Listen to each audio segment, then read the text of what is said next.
सहनाववतु सहनौ भुनक्तु सह वीर्यं करवावहै तेजस्विनावधीतमस्तु मा विद्विषावहै। ओम शांति शांति शांति। गीता सार की इस कक्षा में आप सभी का हार्दिक स्वागत है, अभिनंदन है। गीता सार के माध्यम से हम श्रीमद् भगवत गीता के 18वें अध्याय का स्वाध्याय कर रहे हैं और 1 से लेकर के 5वें श्लोक तक हमने पढ़ लिया था। आज हम 6ठा श्लोक पढ़ेंगे।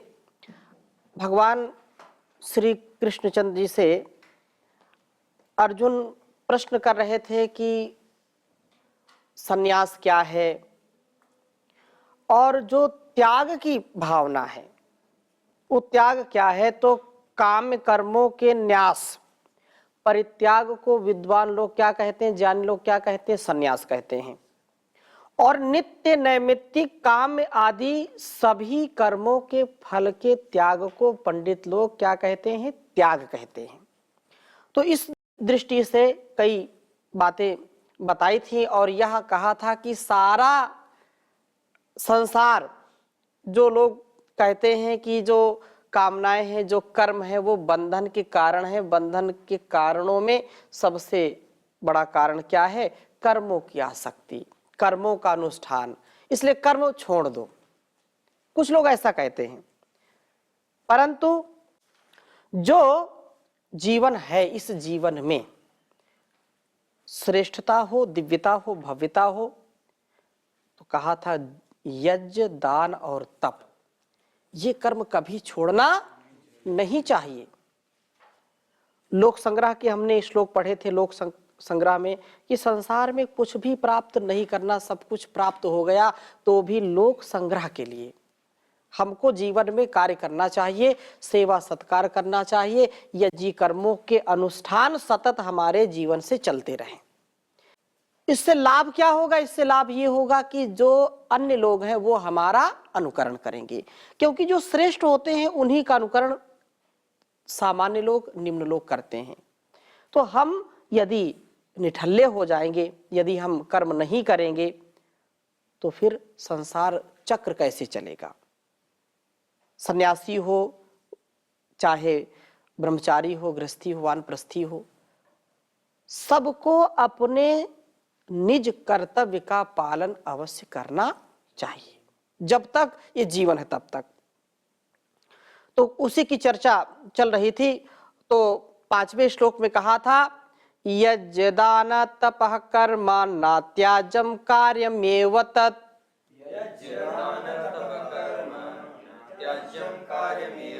यज्ञो दानम तपश्चैव पावनानि मनीषिणाम्।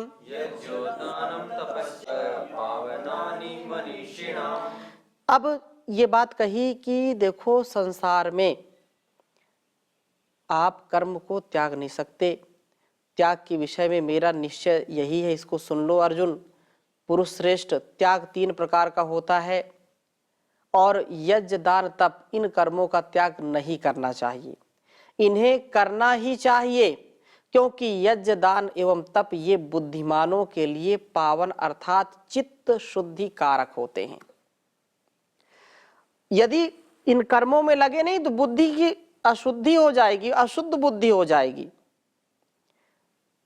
संसार में शुभ कर्मों का,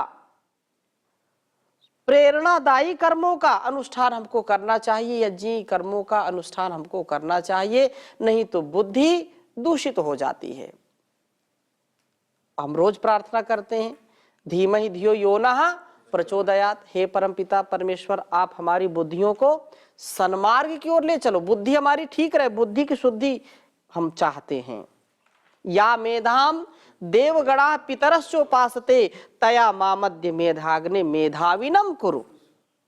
ठीक, यम और हिरण्य मैन पात्रेण सत्यस्य पिहितम मुखम तत्वम पूषण अपावृणु सत्य धर्माय दृष्टय, ऐसी दृष्टि हमको मिले, ऐसा ज्ञान हमको मिले, ऐसी विद्या, ऐसी बुद्धि, ऐसी मेधा हमको मिले जिससे हम अपने जीवन को सफल बनाएं। और हम ऐसा कर्म नहीं करेंगे तो हमारा जीवन विफल हो जाएगा, हम सफलता को प्राप्त नहीं कर सकते हैं। इसलिए छठे श्लोक में भगवान कहते हैं एतान्यपितु कर्माणि संगम त्यक्त्वा फलानि च,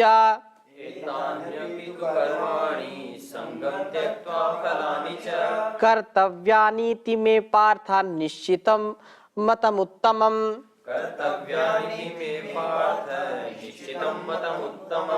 बहुत सुंदर बात कही भगवान ने कि इसलिए हे अर्जुन, यज्ञ दान एवं तप को आसक्ति व फल की इच्छा त्याग करते हुए या इसमें अनासक्त भाव से इनको करते रहना चाहिए। हे पार्थ, यह मेरा निश्चित और उत्तम मत है, यह मेरा बिल्कुल दृढ़ संकल्प, दृढ़ मत है, दृढ़ मेरी जो है स्थिति है कि मैं इसमें बिल्कुल निसंदेह हूं, कोई संदेह नहीं, कोई शंका नहीं, कोई इसमें विचलन नहीं है कि कामना रहित तो होकर के अपने आप को निर्लेप भाव से इन कर्मों को करते रहना चाहिए, इनको कभी बंद नहीं करना चाहिए। यज्ञ दान और तप बहुत उत्तम बात है। वेद भी कहता है कुर्वन्निवेह कर्माणि जिजीविषे शतम समाह एवं त्वयिनान्यथेतोस्ति ना कर्म लिप्यते नरे, कि संसार में जब तक आप हैं तब तक आपको वेदानुकूल, शास्त्रानुकूल, ऋषि प्रोक्त, शास्त्रोक्त कर्मों को करना ही है। ऐसा कैसे? ना कर्म लिप्यते नरे, जब आप अनासक्त भाव से निवृत्ति मूलक प्रवृत्ति के साथ कर्म करोगे तो उससे तुम्हारी आसक्ति नहीं होगी, कर्म तुमको बांधेंगे। ना कर्म लिप्यते नरे, यही संसार में श्रेष्ठ जीवन जीने का उपाय और कोई दूसरा उपाय नहीं है। तो भगवान कहते हैं कि कर्मासक्ति और फलासक्ति ही बंधन है। यदि आसक्ति से कर्म करेंगे तो ये बंधन का कारण बन जाएगा। फलासक्ति या आसक्ति है, जा नहीं सकती।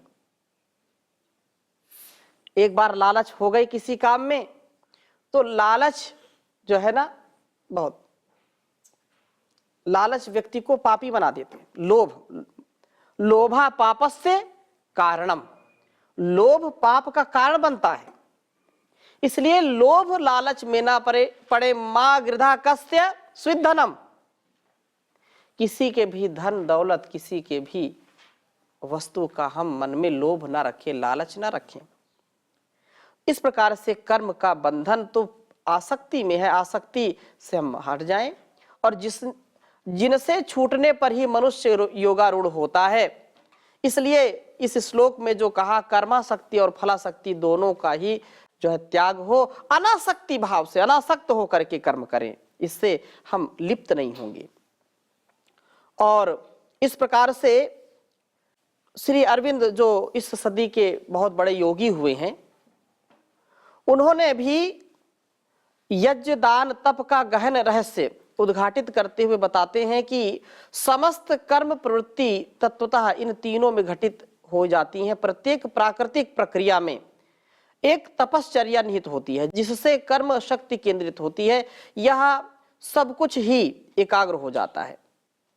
जिसमें हमें कोई विशेष प्राप्ति करने में सहायता मिलती है, यह है तप। प्रत्येक कर्म में हमारा और हमारे सामर्थ्य का व्यय होता है, हमें कुछ देना होता है, और जो हमारी उपलब्धि और प्राप्ति का मूल्य होता है वह दान है। और इस प्रकार से प्रत्येक क्रिया में प्राकृत तत्वों के प्रति, नैसर्गिक शक्तियों के प्रति एक आहुति होती है, एक नैवेद्य होता है, यह है यज्ञ। यह सब स्वाभाविक और प्राकृतिक विधान के अंतर्गत होता है। यदि व्यक्ति इस विधान के प्रति जागृत होता है तो वह उसका यज्ञ दान तप प्रबुद्ध होता है, सजग संकल्प से युक्त होता है, सात्विक होता है, अन्यथा उसकी मनोवृत्ति के अनुसार वह राजसिक और अज्ञान व मूढ़ता के अनुसार तामसिक हो जाता है। इसलिए हमको ऐसा जीवन जीना चाहिए जिसमें हर प्रकार से हम अपने जीवन को यज्ञ दान और तप से युक्त करें। यज्ञ दान तप ये हर क्षण हमारे जीवन में घटित होता रहे। आज हम जिस स्थिति में हैं, जिस परिस्थिति में हैं, उसमें इस बात को समझ लेना चाहिए कि यह भी किसी के यज्ञ का भाग है, किसी के दान का भाग है, किसी के तप का, किसी के पुरुषार्थ का परिणाम यह हमारा संपूर्ण अस्तित्व है। इसमें लेश मात्र किसी को कोई शंका नहीं होनी चाहिए और ये सत्य है।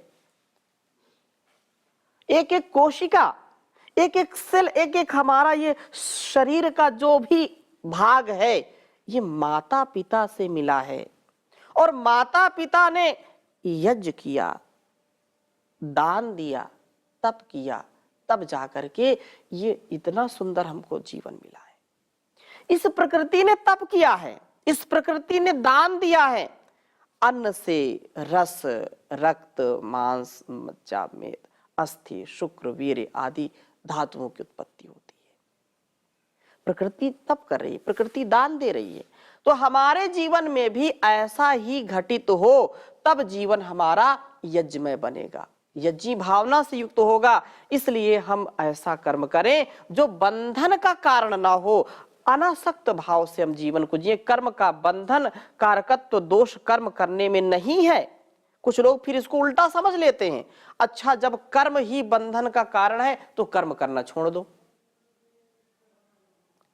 कर्म ना करने से कर्म करना श्रेष्ठ है। जैसे कहते हैं कि कबूतर के विषय में हमने देखा नहीं, लेकिन ऐसा कहते हैं कि कबूतर के सामने जब बिल्ली आ जाती तो कबूतर आंख बंद कर लेता है और आंख बंद कर लेता, उसको समझ में आएगा आंख बंद कर लो तो बिल्ली चली जाएगी। तो आंख बंद करने से बिल्ली जाएगी क्या? नहीं जाएगी।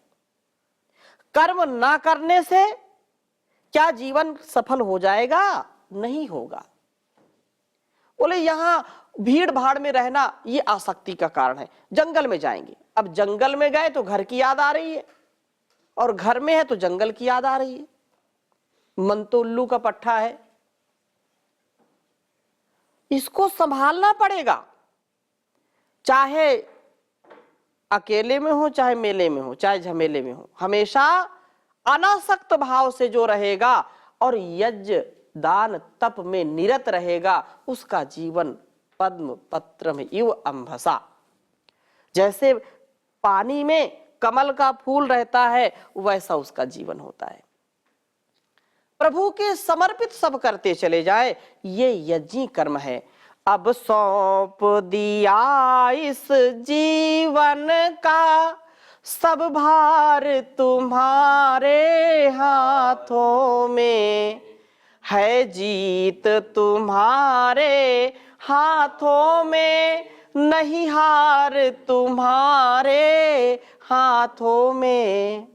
मैं जग में रहूं तो ऐसे रहूं जैसे जल में कमल का फूल रहे, इस साधक की एक रग का हो तार तुम्हारे हाथों में। अब सौंप दिया इस जीवन का सब भार तुम्हारे हाथों में। ओ मुझ में तुझ में बस भेद यही, मैं नर हूँ तुम नारायण हो, मैं हूँ संसार के हाथों में, संसार तुम्हारे हाथों में, संसार तुम्हारे हाथों में।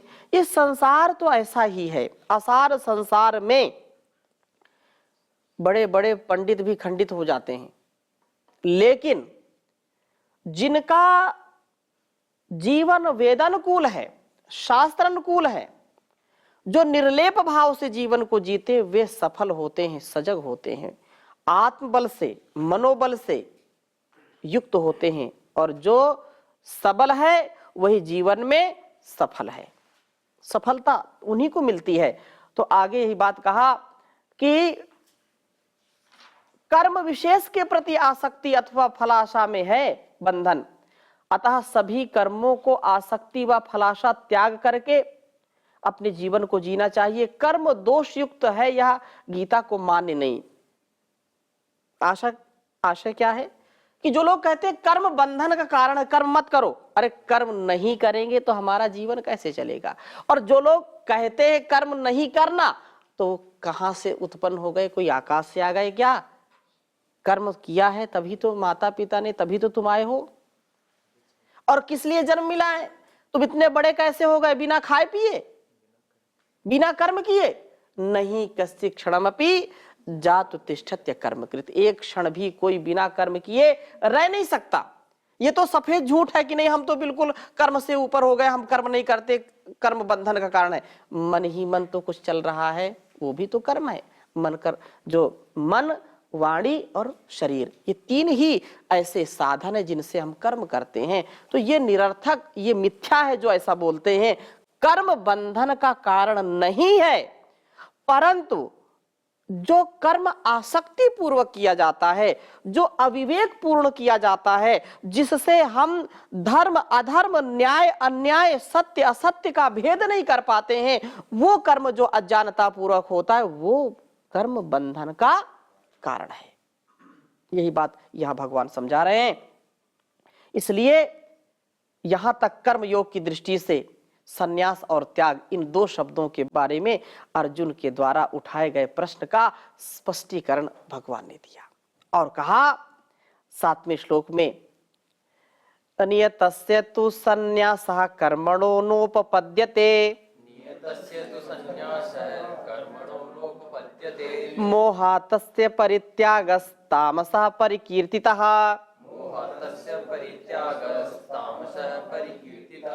दुःखमित्येव यत्कर्म कायक्लेशा भयात् त्यजेत्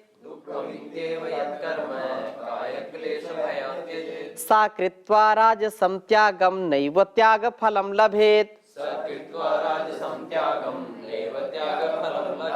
कितनी सुंदर बात कही है 7वें श्लोक में कि जो कर्म स्वधर्म के अनुसार नियत अर्थात निश्चित हो गए हैं, अवश्य कर्तव्य हैं, उनको अवश्य करना ही करना है। उन शास्त्र विहित कर्मों का स्वरूपतः त्याग करना किसी को भी उचित नहीं है। मोह के वशीभूत होकर के उनका त्याग करना तामस जो है, तमस भरा त्याग कहलाता है।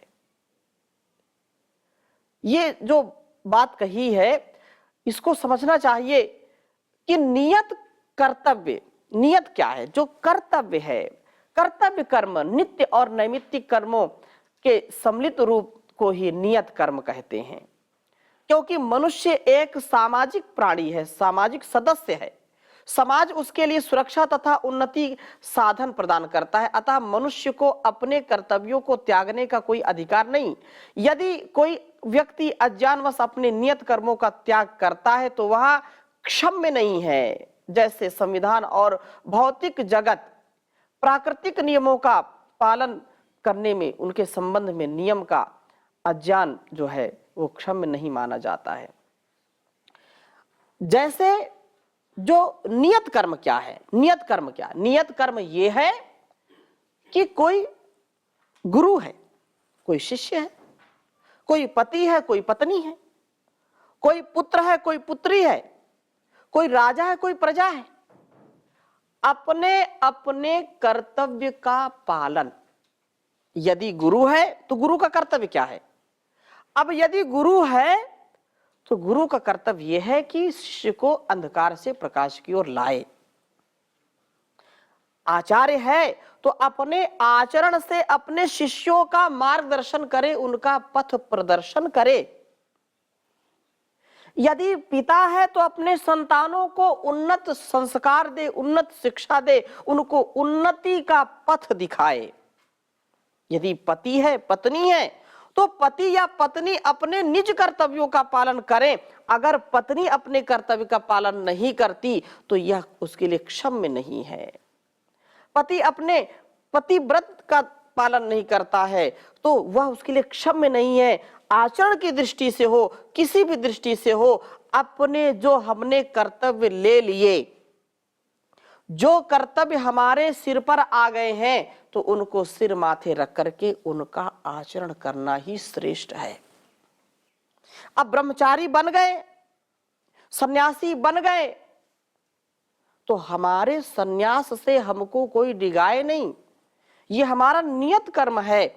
और सबसे बड़ा नियत कर्म क्या है? वो नियत कर्म है मनुष्यता। अब जब हम मनुष्यों का जीवन हमको मिला है, हम एक मनुष्य के रूप में हैं, तो मनुष्य का जो कर्तव्य है, जो स्वधर्म है, जो स्वकर्तव्य है, उससे कभी उसको पतित नहीं होना चाहिए। मानवता सर्वश्रेष्ठ है। मानवता के लिए हम कार्य करें, मनुष्यता के लिए कार्य करें, अनासक्त भाव से कार्य करें, तब जाकर के जीवन की उपलब्धि होगी, श्रेष्ठ होगा, ज्येष्ठ होगा, शिष्ट जुष्ट होगा जीवन। और कहा कि वैसे ही आध्यात्मिक क्षेत्र में भी यही नियम लागू होता है। यदि कोई व्यक्ति अज्ञान और अविवेक के कारण अपने कर्तव्य कर्म का त्याग कर देता है तो उसका यह त्याग मूढ़ और जो है अर्थात तामसिक है। मोह शब्द का ज्ञान या विपरीत ज्ञान दोनों अर्थों का प्रयोग कर सकते हैं। किसी सिद्धांत को गलत समझना भी मोह का एक रूप है। जैसे किसी ने सुन लिया कि कर्म मात्र का फल बंधन है, कर्म मात्र जो कर्म कर रहे हैं ये क्या है? बंधन का कारण है। ऐसा किसी ने सुन लिया तो उसको सुन करके समझ लिया कि अब कर्म छोड़ दो, कर्म करना छोड़ दिया, तो ये उचित नहीं है, उसके लिए ये बंधन का कारण बन जाता है। और मन से कर्म करते रहना और शरीर से कर्म छोड़ देना, उस व्यक्ति का त्याग ये तामस त्याग कहलाएगा। राम राम जपना पराया मालम है, मुंह में राम बगल में छुरी है। तो ऐसी जो स्थिति है वो ठीक नहीं है कि मन में कुछ दूसरी बात चल रही है और वाणी में कुछ दूसरा है, शरीर में कुछ दूसरा है। ऐसा बिल्कुल उचित नहीं है। इसलिए कहा है कि नियत कर्मणा, नियत कर्म जो है उन रूप में जो है उपपद्यते, उचित नहीं है। मोहात, मोह के कारण। मोह क्या है? मोह वैचित्य, विपरीत ज्ञान होना, मिथ्या ज्ञान होना। और इस प्रकार से ये तामस जो है त्याग कहलाता है, जो दुख का कारण बनता है। शरीर को कष्ट देने के डर से या शरीर को कष्ट होने के डर से उस नियत कर्म के कारण शरीर को कष्ट होगा, यह कष्ट हो रहा है, ऐसा विचार कर जो उस कर्म को त्याग देता है, त्यागता है, राजस त्याग कहलाता है। वह त्याग वास्तविक फल को प्राप्त नहीं करता है। त्याग की भी अलग अलग कैटेगरी है। कोई बोला इस शरीर को कष्ट होगा और बहाना बना दिया कि नहीं कर्म करेंगे तो इससे जो है ये बंधन का कारण है। मूल रूप में वो शरीर को कष्ट नहीं देना चाहता है, ठीक है ना? ये शरीर को कष्ट नहीं देना चाहता है, कर्म नहीं करना चाहता है, फल कैसे मिलेगा?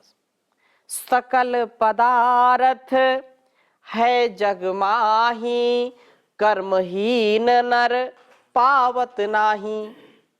कर्म प्रधान विश्व रचिराखा, जो जस करहि सो तस फल चाखा। ये कर्म का है, कर्म की ही महिमा है। और कर्म नहीं करेंगे तो जीवन बिल्कुल निरर्थक है। और 9वें श्लोक में बहुत सुंदर बात कही, कार्यमित्येव यत् कर्म नियतं क्रियते अर्जुना।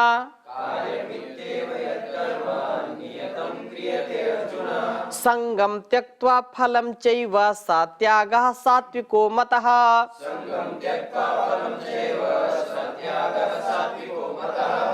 कहा कि कार्यम एव इत्येव यत् कर्म नियतम क्रियते अर्जुना। सत्यम त्यक्त्वा, जो संगम त्यक्त्वा फलम चैव सा त्यागः सात्विको मतः। कि हे अर्जुन, यत जो नियतम शास्त्र विहित है। नियत कर्म क्या है? जो एक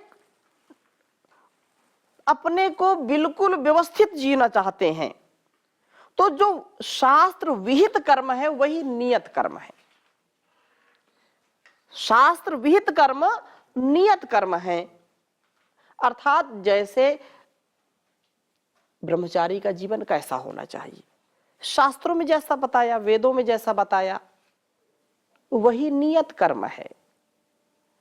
गृहस्थी का जीवन कैसा होना चाहिए, पति पत्नी के संबंध कैसे होने चाहिए, जो बताया है ऐसे कर्तव्य है, ऐसे जीना, ऐसे रहना, ऐसे खाना, ऐसे इन वस्तुओं का प्रयोग करना, इनका प्रयोग नहीं करना, क्या भक्ष्य है, क्या अभक्ष्य है, क्या ग्राह्य है, क्या त्याज्य है, क्या हेय है, क्या उपादेय है, इसका ज्ञान जब होता है तो यही ज्ञान विहित कर्म कहलाता है। अर्थात जो धर्मानुसार नियत कर्म है, शास्त्र विहित कर्म है, उनको आसक्ति व फल आशा त्याग करके, कर्तव्य समझ करके जो करता है, ऐसा कहे कि प्रभु को समर्पित करते हुए जिन कर्मों को करता है, और वह जो समर्पण है, अनकंडीशनल सरेंडर है, वह वास्तव में सात्विक त्याग कहलाता है। कि हम कर्म कर रहे हैं लेकिन फल की आशा नहीं है, हमने सब कुछ सौंप दिया, अब सौंप दिया इस जीवन का सब भार तुम्हारे हाथों, अपना कुछ नहीं, मेरा, मेरे में कुछ नहीं, जो कुछ है सब तेरा है, और तेरा तुझको सौंपते क्या लागत है मेरा। तो ऐसी भावना से हम इस जीवन को समझें। तो आज की कक्षा को यहीं पर विराम देते हैं, शेष चर्चा अगली कक्षा में करेंगे। 10वें श्लोक को पढ़ेंगे। ओम शांति शांति शांति।